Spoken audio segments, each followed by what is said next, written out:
Rev it up and welcome to Cars Yeah, show number 1591.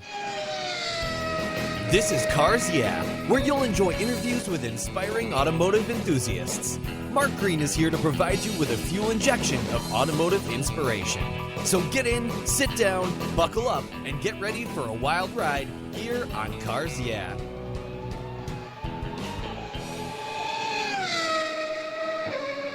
Hello, inspiring automotive enthusiasts, and welcome to Cars Yeah. I'm revved up and so excited to share with you today a very special guest by the name of Carly Connors, and she's calling in from Saratoga Springs in New York. Carly Connors is the executive director at the Saratoga Automobile Museum. The museum's mission is to preserve, interpret, and exhibit automobiles and automotive artifacts. They celebrate the automobile and educate the general public, students, and enthusiasts like me regarding the role of the automobile in New York State and in the wider world. In addition to technical and design aspects, their educational focus is on the past, the present, and the future social and economic impact of the automobile. Carly joined the board of the museum and stepped in to help out for a while they were looking for a new director, but you know what? Turns out they already had one, and that was Carly. So far, she's served in her role longer than any other director in the museum's history. Carly also sits on the board of the Northeast Audi Club, serving as their president and treasurer. And you regular listeners will remember I had Bill Wyndham from the museum on the show back in February, I believe it was. He was guest number 1497. He talked a bit about the auction they're having, which I think we'll touch on today. So go back and listen to that show if you missed my talk with Bill. We'll be back in just a minute to talk to Carly, but first a word from our valued sponsors that make this show possible. So keep your seatbelt on. We're about ready to go. The most damaging thing to your vehicle's interior isn't that drink your kid spilled in the back seat. It's the sun. Harsh UV rays damage your interior over time. They crack your dash, they fade the colors inside your car, and the heat makes getting into your favorite ride downright unbearable. My friends at Covercraft have the perfect solution for you. Their sunscreens are easy to use, they take seconds to install, and they protect your vehicle while parked in the harsh sun. They fold up easily and store away for those times you don't want to use your car cover. I have one for every one of my vehicles, and you should too. They come in a variety of colors and options, feature an accordion design that makes unfolding and folding them up a breeze. Want to give a gift that keeps on giving? Buy a sunscreen for your family members and your friends. They're custom made and fit almost any vehicle. Check out covercraft.com for a huge number of styles, colors, and options that you're sure to love. And I've got a deal for you. If you use the code YEAH120, that's YEAH120 at covercraft.com, you get 10% off your Covercraft order. Go to covercraft.com and use the code YEAH120 at checkout, and you've got a deal. That's covercraft.com. Use the code YEAH120 at checkout. Covercraft, they've got you covered. Get your sunscreen today. You'll thank me for it later. The fourth annual Saratoga Motor Car Auction will take place on Friday, September 18th and Saturday, September 19th. It will be held at the Saratoga Performing Arts Center in the beautiful Saratoga Spa State Park, located in upstate New York. Presented by the Saratoga Automobile Museum, a not-for-profit institution, this live event continues to be the premier collector car auction for the northeastern United States. Proceeds from the auctions help support the museum's educational programs and exhibits that engage, educate, and inspire the automotive community.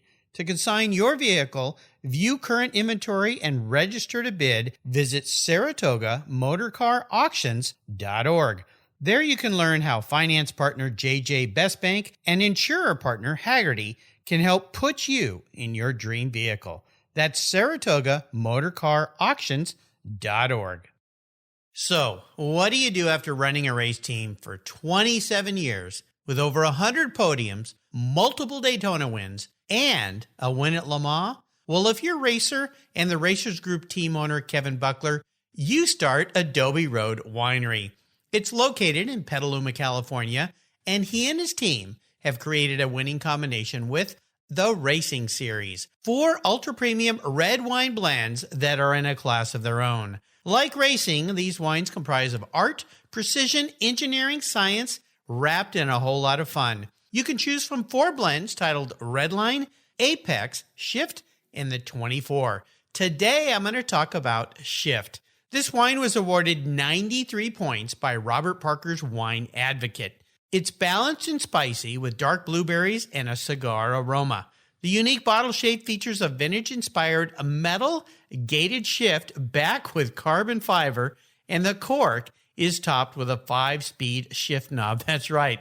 There's going to be some battles at the dinner table on who gets to keep the cork after this bottle has been enjoyed. The Racing Series is a delicious gift for the automotive enthusiast in your life. And I've got a deal for you. If you use the code CARSYEAH, all one word in caps, at checkout, you get $10 off any purchase of the wines from the Racing Series. Your wine ships promptly and arrives quickly right at your door. Use the code CARSYEAH at checkout and get $10 off your purchase from the Racing Series today. There's always a seat at the table for excellence with the Racing Series. Go to adoberoadwines.com and use the code CARSYEAH today. Cheers. Hey, Carly, welcome to Cars Yeah. Are you buckled up and ready for a fun ride? I am buckled up and ready. Let's get going. All right, here we go. Well, before we jump into this, I want you to tell my listeners maybe one little thing that most people don't know about you. Okay. Well, I'm worried this might get me in trouble with some, so I want to be a little careful. Well, those some won't be listening today, so don't worry about them. Good. Okay. I have a thing I really don't like when guys drive in white cars. I don't know what it is. When guys drive in white cars. Now, this is very interesting. Yeah. Something about white cars you just don't like. Well, okay, we got to put you on the analyst couch here now, because this must go back to Definitely. Maybe you were in a crosswalk and somebody in a white car bumped into you or almost hit you. Or what is it about white cars? Well, no, and it's not white cars, because my mom has a white car. She has a white Porsche that I love. Oh, okay. It's just when men are in white cars. I don't know what it is. I've offended one of my board members. He has actually many white cars that I told him he has to get rid of. Oh, gosh. Yeah. This is funny. Mm-hmm. Well, we might have to do another show about women who hate white cars or men driving white cars, or I don't know what it might be, but that's pretty funny. Yeah. Well, color is such an important thing in so many people's lives, and especially when it comes to cars. Some colors make a car and some colors destroy a car. Oh, I agree 100%. Yeah, and I'm trying to think back if I have had some white cars. I had a white Porsche, and my wife, but it was a 911S. I mean, that's kind of cool, isn't it? That is, well, if your wife had it, yes. If my wife had it. Well, technically, she did own it, too. So it was ivory. See? Does that count? It wasn't white. It was ivory. So it was a little off. That's a good question. Is that better, maybe?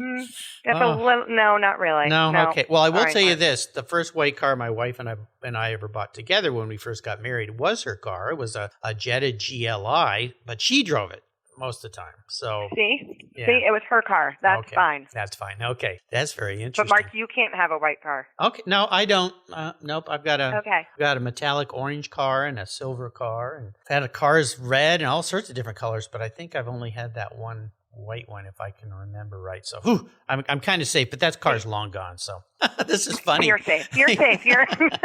See, that question brings out some very interesting answers sometimes. So I appreciate you being so upfront about that. Well, that took me a while. I had to really think what people don't know about me. Yeah. Okay. Very interesting. So that was a tough one. All right. Well, be aware. There's thousands of people listening to the show, so your future will include either a whole lot of white cars showing up one day, or no one coming to the museum in a white car if they're a man driving the car. Great. So that's funny. Well, listen. Let's move on with your journey. I want you to share with us a success quote or a mantra, some kind of saying that perhaps has been instrumental in forming your life and your success in business. It's a nice way to get the inspirational tires spinning here in Cars Yeah. Not a white car, though.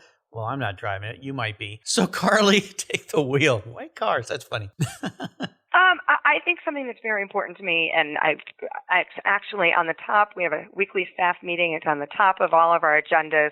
Always give more than you promised. That's very important, and especially in our world, that when people come in, give them more than they expected or that we promised. Well, how have you incorporated that into the role that you play at the museum? It's a very good question. For me, it started out with the staff. It was very important coming in that I really gave more to the staff than I promised. Because I believe if you have a happy team, then that will just filter down to everybody else, to our volunteers and to the customers that come in. So I want to make sure at all of our events that they walk out of here and it's more than we promised. It's more than just an automobile museum or an auto show or cars and coffee. Well, isn't it amazing how one employee, let's say, or associate that works at a company can destroy an entire experience for somebody? And we've all had that happen. Maybe, we go on an airplane flight and that one steward or stewardess is not quite so happy that day, or the person at the bank, or when you get in your coffee, that one person just is kind of sour, and all of a sudden your whole impression of the entire company goes down the drain. So, well, I think it's really important. And I've always said that when you're running a company, the most important part of that company are the people that work there. It's not customers, I should say. It's the employees, because they will make the experience for the customer so much better. It's true. Yeah, great way to go through. Well, let's talk a bit about the Saratoga Automobile Museum. And before you get into explaining more about why people should visit the museum, or at the very least visit the website and enjoy it there, if they're still stuck at home, which many of us still are right now, how have you guys dealt with this pandemic? Because you have a museum, but nobody can go inside. How has this affected you guys? How have you overcome some of those challenges? And what are some of the unique ways you've circumvented this massive challenge we've all had for the last, way too long, 3-4 months? Right. And it has been difficult. We did have to close back in March, and we are still closed for the governor of New York State's orders. Mm-hmm. Unfortunately, we are in phase 3, which we're in phase 4. If you told me months ago about I'd be watching the news and looking at phases, I would think you were crazy. Exactly. But we are opening soon. We are hoping for a July 1st opening. So that is good. We've really taken this time at the museum to go through and clean things up and change out our exhibit. We have 2 floors, and on the second floor, it was an exhibit that had been a little stale. So we have really taken the time to change that up and talk about our vision and mission for the museum and where we want to be. And it's been a great time to reflect and really change some things that we wanted to, but we just didn't have the time. I've heard this from several other museums, people I've had on the show. Had the people running the Peterson Museum, of course, the LeMay Museum, which is right down the road from where I live. I've had many museum curators and directors on the show, and they've all said a similar thing, that this has given them time to reflect and think a little bit differently about what they do and who they are and how they interact with the public. I just wish that we'd all known exactly how long this would be, because then you could plan versus... Mark, I agree 100%. Oh, God.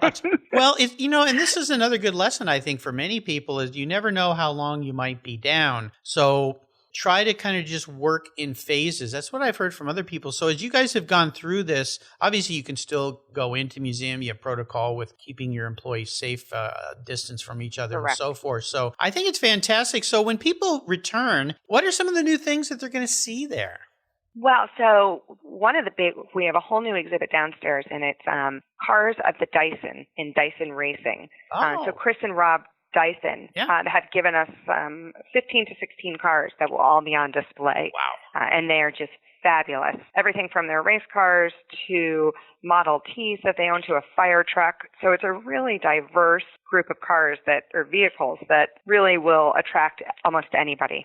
Yeah, well, it's a nice way to hit the gas pedal hard is with a racing exhibit. I think that'll be really great. Cool. Now, what are some of the other things that the museum does for your community and the automotive community? Because in my intro, I took some words out of your About page on your website, and that's where I got those of what your mission is and so forth. So what are some of the other things that you folks are trying to achieve there with the museum, more than just entertaining us car fanatics of looking at some really cool iron and rubber and steel? Well, it's that, of course, but then it's also our education program. I come from an education background. I worked in higher ed for 20 years. So it's getting younger people, whether they're kids or teenagers, interested in the field, interested in the field of automotives, whether they want to work in it one day or just collect or just love them. Mm-hmm. So we start anywhere from, we have kids days where we have thousands of kids here at the museum just running around and letting them know it's okay to run around in a museum. And we have cars that they can touch and get into, to our Rebuild a Racer program where they're building race cars, we had a Model T program last year where we rebuilt a Model T So we're kind of all over the place in education, and that's really important. We have another program, a distracted driving program, where we have distracted driving simulators that we take into the local community and the schools.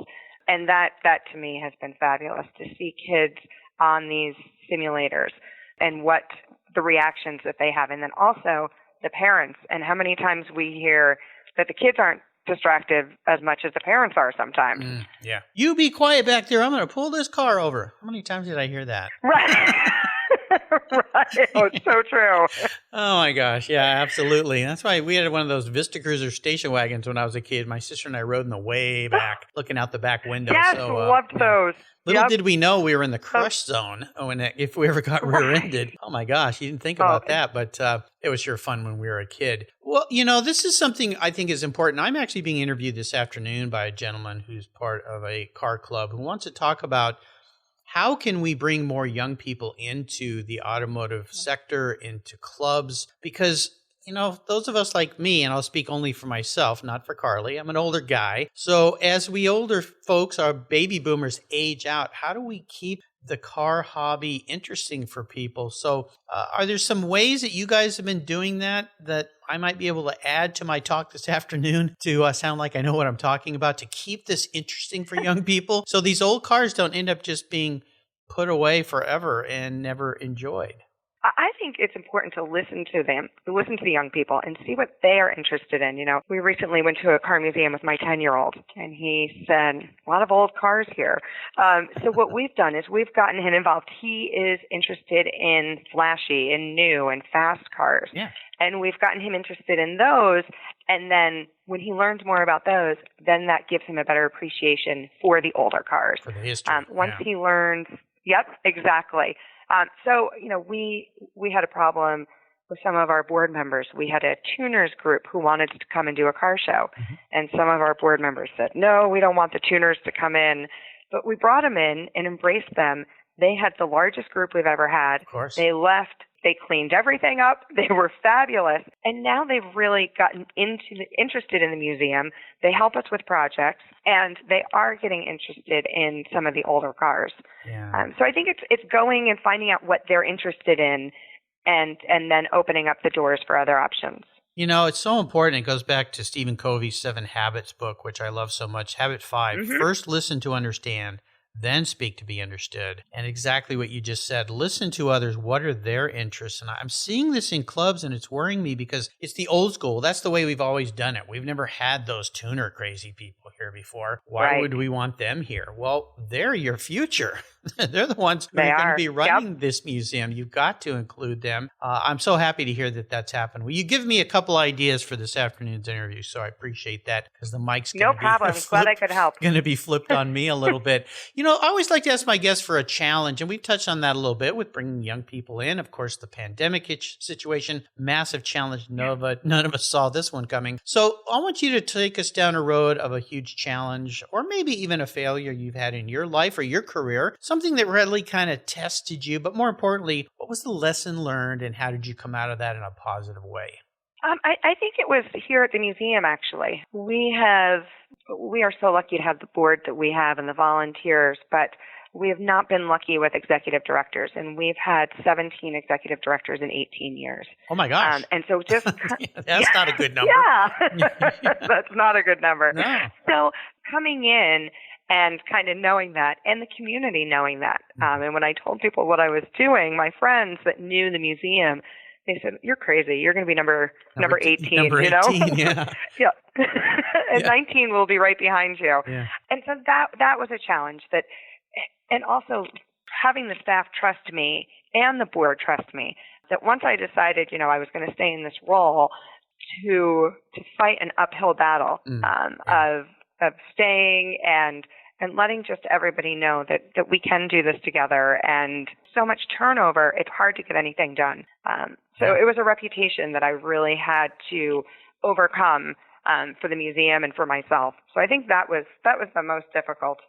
Are you the first woman director? I am not. No, we've had a couple. Okay. So I am not. I thought that might have been the secret there. I was hoping that Nope. it had been, but you Sorry. know, that's okay. No, but you're the right woman for the job. Let's put it that Right. way. So Thank you. There you Thank go. you. Yeah. I think I am. Yeah. Yes. Well, my hat's off to you because it is not easy running a museum. It's incredibly difficult. You've got a lot of people who are volunteers. Imagine having a lot. And what percentage of your staff is volunteer? Well, we have a staff of 9, and then we have about 250 volunteers. Okay, so that's my point. I was hoping that would be Yeah. the ratio. Is imagine running a business where a vast majority of your employees you don't pay. How do you keep them motivated, excited, showing up on time? You can't really yell at them very much. Accountable. Accountable or threaten to let them go. I guess you can let them go if they're misbehaving. But my point being, exactly, that is a huge challenge. You've got to keep them excited. What you talked about at the beginning is holding them at a higher level and appreciating what they do and letting them do their job too. As a part of it. So, Wow, kudos to you. Well, that's fantastic. Well, let's take a short break. We're going to thank our sponsors here, and then we'll be right back to talk a little bit more about Carly's personal passion for automobiles. So sit tight. My favorite collector car magazine is Keith Martin's Sports Car Market. I've been a subscriber for decades. Sports Car Market is the Wall Street Journal for enthusiasts and collectors. It's your monthly must-read, whether you dream of owning a collector car. Maybe you have 2, or maybe you've got 200.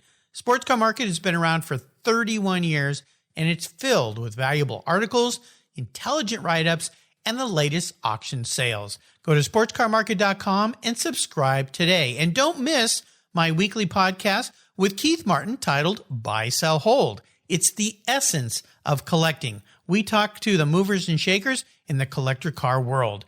Here's a couple deals I have for you just for listening here on Cars Yeah. If you use the checkout code Cars Yeah, you'll receive a 50% discount on your digital subscription at Sports Car Market. That's an exclusive offer from Cars Yeah. And guess what? Here's another deal. If you'd like to get the actual magazine, use the code BSH for Buy, Sell, Hold. That's code BSH, and you'll get $10 off your annual print subscription. That's right, $10 off. Both of these are exclusive offers here at Cars Yeah for Sports Car Market Magazine. Just go to sportscarmarket.com and get your deals today. Let's step away from the conversation to talk about our charity of choice here at Cars Yeah, America's Automotive Trust. America's Automotive Trust is a group of like-minded nonprofits that are working together to preserve and promote car culture across the country. Together, they provide scholarships and grants to aspiring technicians and restoration artists. They provide youth education programs and bring communities together through automotive-related events, car shows, and drives. Among those nonprofits is RPM Foundation, a terrific organization working to keep our favorite collector cars on the road. RPM was created to ensure that the specialized skills needed to care for classic automobiles, boats, and motorcycles continue to be passed down from generation to generation. They do this by supporting training for young people with a passion for restoration and setting them up with mentors who can share their valuable knowledge. So far, they've awarded more than $3.5 million to restoration education projects across 35 states. Incredible! To learn more about RPM or to donate to their mission, visit www.rpm.foundation. You'll be glad you did. All right, we're back. Carly, tell me a little story of what instigated your personal passion for cars. I know you sit on a local Audi club seat as well, helping those. You play a couple roles there with them. What was that pivotal moment in your life when you knew that you were going to be a car gal? That's a great question. My stepfather was really into cars. So prior to middle school, I wasn't really into cars. I didn't know anything about cars. And then when he came into the family, he was into cars, especially German cars. Mm-hmm. And I think to get my permit, he wanted me to drive a standard. So I had to learn how to drive a stick to get my permit because you have to learn how to drive every car. Mm-hmm. And he left me on a hill. He got out of the car and just said, okay. Good luck. Good luck, yes. And really, I want you to sit on the hill and not go forward, not go backwards with just the clutch. And so I learned how to hopefully not burn out a clutch, but I learned how to things might have smelled a little funny for a little while there. Yeah. But it was there that I really learned, I think, the mechanics of the car and that just how powerful it can be. And I think that was it, that I caught it then. Yeah, what a lesson. Probably, and that was in high school. Yep. Yeah, well, good for him and good for you. That's awesome. Well, how about your first really special vehicle in your life? Either a car that you saved up for, maybe it was your first car, or maybe it was that car that had no clutch in it anymore. No, I have all the. I know you did a great job, so I'm just teasing you. Thank you. Yeah, what was that first special car for you? My special car, actually, is one I had recently. I had a DB9, 2006 DB9, and I loved it. But what's most important and why I loved it the most was when you have a 10-year-old, sometimes they don't always want to be seen with you. And when you drop them off at school, they're a little embarrassed by you. But in that car, I could drop my son off anywhere, and he would sit with me and talk with me and wanted everybody to see him when he got out of the car. So my mom is like, this is James Bond. Right. So to me, that was my favorite car because we spent a lot of time together in that car. He'd always want to go for a ride, and I just have great memories of him in that car. Oh, wow. How fun. Yeah. Great car. Beautiful cars, those things. Astons are just gorgeous cars. Absolutely. I've never driven a DB9. What's that car like to drive? It's fast. It is. And it is fast. And you just press the accelerator just a tiny bit and it wants to go. Yeah. It's a fabulous car. Yeah. One of my favorites. Sounds like it for sure. Well, here's, we got on the counselor's couch a few minutes ago where you kind of shared with me this affliction with white men in white cars. So I want to ask you this question, Carly. If you woke up tomorrow and you were a vehicle, actually manifest as a vehicle, not what you want to be, but how you perceive yourself as this vehicle, what would Carly Connors be and why? Well, definitely would not be a white vehicle, I'll tell you that. I think we figured that one out. It's funny. I've thinking about this a lot. I have a hard time with this one. I don't know. There's so many. It's funny. I was recently talking to my husband, and I asked him that question. I said, if I was a car, what would I be? And he said, you'd be an XK Series 1. Ooh. Said, why would I be a Jaguar? And he said, because it's the most beautiful car ever made. Oh. And so to me, I just thought that is... Winner, chicken dinner. Yes, I will always be an XK Series 1. Well, nothing wrong with that. And, this is an interesting question, but I'll tell you something. The gentleman, the guest Harold Cleworth, who's an artist, he gave me the idea for this question way back when I started this podcast. I had a different question that wasn't nearly as interesting. And he said, Mark, no, here's a question you should be asking. And I've been asking it ever since. He was the first Frankenstein car. He was part Austin Healey and part Cadillac Biarritz. Talk about Frankenstein, right? Oh, my goodness. Yeah, right. Yeah. But that's because he's an expatriate from the UK. So he had some UK in him, but he had some American in him because that's how he made his living, was painting big Biarritz tail fins and classic American cars. So, nothing wrong with being XKE, but I see a little British trend here. DB9, XKE. Yep. I mean, there's some English heritage in your family somewhere. That's really funny you say that because I'm usually a German car. I like Audis, I like Porsches, so that's really interesting. I'm going to have to look up.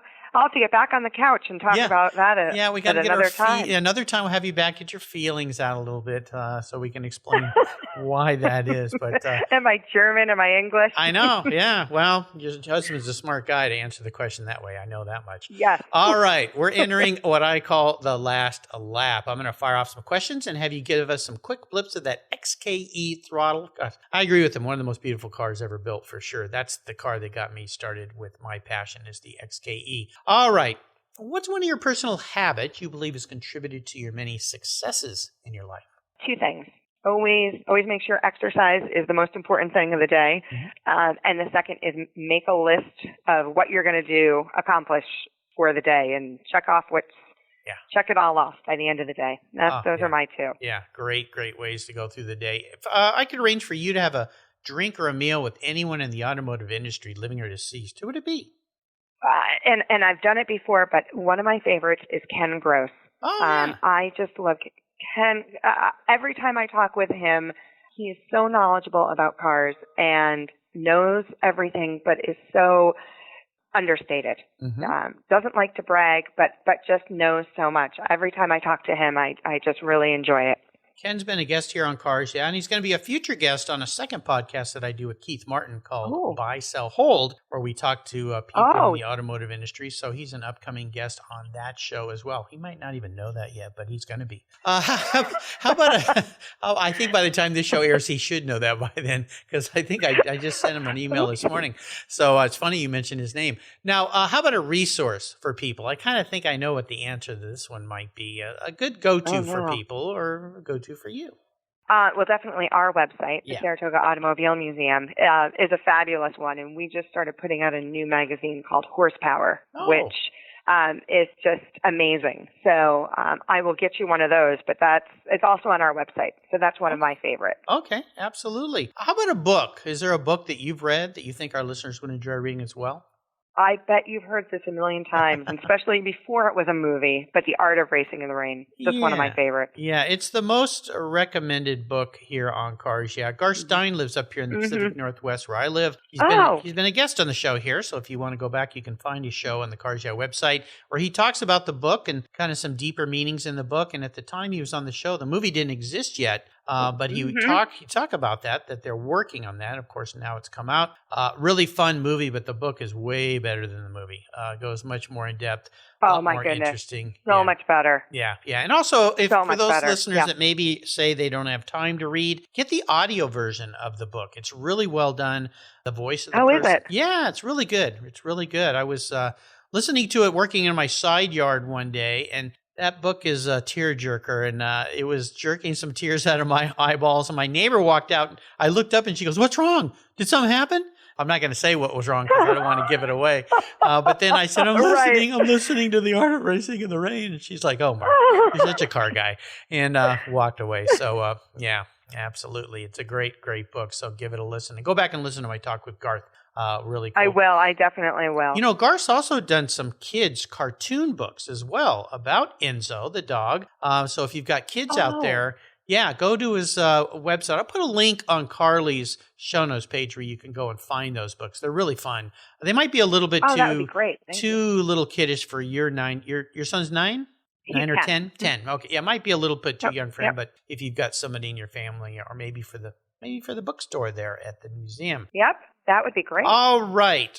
We are up to the checkered flag. And this last question can be a bit of a doozy. You're a lady who's been around a lot of cool cars, so you probably know what you would really like to have parked in your garage. Well, I'm going to buy you a cool collector car today, Carly, and I'm going to park it in your garage. Okay. But there's some rules. The first one is you can't sell it to maybe fund that son's college education that's looming out there. And I'll tell you right now, having put 2 kids through college, whatever you're saving, triple it. And you can't drive it. No garage queens, or you can drive it. I'm sorry. No, can't drive it. You got to be able to drive it. No garage queens here at Cars. Yeah, got all twisted up. And it's the only collector car or fun car you can have. That's what makes this a little challenging. It's got to tick all the boxes for you. So what can I buy you? You can buy me, and I probably should not be driving it, but I believe cars should be driven. Yeah. My favorite in the world is Peter Mullen's Bugatti Atlantique. Oh my gosh. The Type 57 SC. Yeah, that's what I want for my birthday. Okay. Yeah. Now I'm really broke. Well, Peter's been a guest on the show here, and we'll talk about a guy who has incredible taste in automobiles, but that car in particular is, got to be one of the most beautiful works of art manifest into a car that exists these days. Let me ask you, when you think about that car, and it'd be a challenging car to drive around for sure. I would just imagine it's probably a bit of a challenge because of its age, and also it's just so beautiful. But what is it about that car that just, of all the cars you could pick, you pick that one? That we had 2 years ago, we had the Bugatti Festival, the International Bugatti Festival here in Saratoga. And so we had both Atlantiques here, and they were just stunning. And Mrs. Mullins told my son at the time that he had to get in the car because it matched his eyes. And so he got in the car, and then we had a problem getting him out of the car. I'll bet, yeah. But just it's a complete piece of art. I don't think there's any car more beautiful than that. Rolling jewelry is the way I describe that vehicle. Yes. And I'll bet your son is the only kid on the block or the neighborhood or the state that's ever got to sit in one of those. Yes. Which is pretty darn cool. I hope you got a lot of pictures of that for the future. Oh, definitely. Yeah. Wow. Well, it's a gorgeous car. And for those listeners out there, you can go to the Mullen Museum's website and you can see that car. Just Google it and you'll see pictures of it. It's been all over the place, but pretty fortunate that you had it there at the museum. Fantastic. Mm-hmm. Well, Carly, you've taken me on a really fun ride today. I knew this would be a blast. I want to send a shout out to our mutual friend, Cindy Meidel, for introducing us today. Very nice. Cindy introduces me to a lot of really, really cool people. So shout out to you. Before I let you drive off into the sunset in your Bugatti Atlantique, could you offer us one little parting piece of wisdom or guidance? Oh, just enjoy what you drive, and there's always a replacement. So don't get upset. Unless you have a Bugatti Atlantique, then that's going to be tough, because then we got to call Ralph and get him to part with his. Right. That's going to be a challenge. So, because he doesn't really need any more money, I don't think. So, no. He'll just hang on to that. Wow, what a collection he has too. Hey, what's the best way for people to follow along with the museum and learn more? Well, on social media. So you can always find us on your favorite social media, whether it's Facebook or Twitter or Instagram, or you can come right to our website, SaratogaAutomuseum.org. There you go. I encourage you to visit. And when we all get let out of quarantine, make your way to the Saratoga Automobile Museum. Put it on your bucket list. If anything this pandemic has taught us is we need to get out there and be with people, share our enthusiasm, share our passion. So once the gates are open, let's all get out on the road, drive our cars, as Carly suggests, and enjoy the history of automobiles. Take a young person to a museum. You never know what kind of spark you might create in somebody. And definitely, when you're back in New York, visit the Saratoga Automobile Museum. Before I let you go, real quickly, you guys have this little auction thing coming up. Is that right? We do. September 18th and 19th. Yes, it's a fabulous time. We'll have over 300 cars across the stage auctioning them off. So we have vehicles and also lots of memorabilia. Absolutely. I'll put a link to that as well. Definitely something by that time. I hope we're all out of jail and we can go and enjoy this thing. I know it's been a real struggle for so many auction companies across the country in finding new innovative ways. So go check it out. I'll put a link to that as well on Carly's show notes page. Carly, thanks for being so generous today with your time, your expertise, and for sharing your experiences with my listeners. Your listeners now, you're part of the team. Until you and I talk again, I'll see you down the road. Thanks so much, Mark. You're welcome. If you're listening to Cars Yeah, you've probably spent some time working on your favorite ride. But how confident are you working on your finances? You may be able to rebuild a fuel injection system, but can you decipher the details of a mutual fund? If you're like me, investments, insurance, annuities, budgeting, and other financial concepts may seem a bit daunting, but what if I told you there's a book that describes these subjects and more in an easy-to-read and a very humorous way? My friend Chris Kimball, CFP, a longtime sponsor and past guest here on Cars Yeah, has written that book, and it's titled The Saga of Ike and Penny, a couple's humorous journey through the confusing world of finance. It's a fun look at things you need to know. Everything from investing to effective ways to get rid of credit card debt, and it's probably the only book on finance with a VMAX on the front cover and a classic Mini Cooper on the back. The book's available at Amazon for just $10, and this book will dramatically improve the direction of your financial future. I gave copies to each of my children. All securities are through Money Concepts Capital Corp. Christopher Kimball Financial Services is not affiliated with Money Concepts Capital Corp. Get your copy, The Saga of Ike and Penny, today. Thank you so much for joining us on today's ride here at Cars Yeah. Drive on over to carsyeah.com to find show notes and inspiring automotive fun. Download your free copy of Filler Up, a fun book filled with gorgeous photographs of fuel filler fun, including quotes from more inspiring automotive enthusiasts. Download your copy today, and we'll see you next time on Cars Yeah.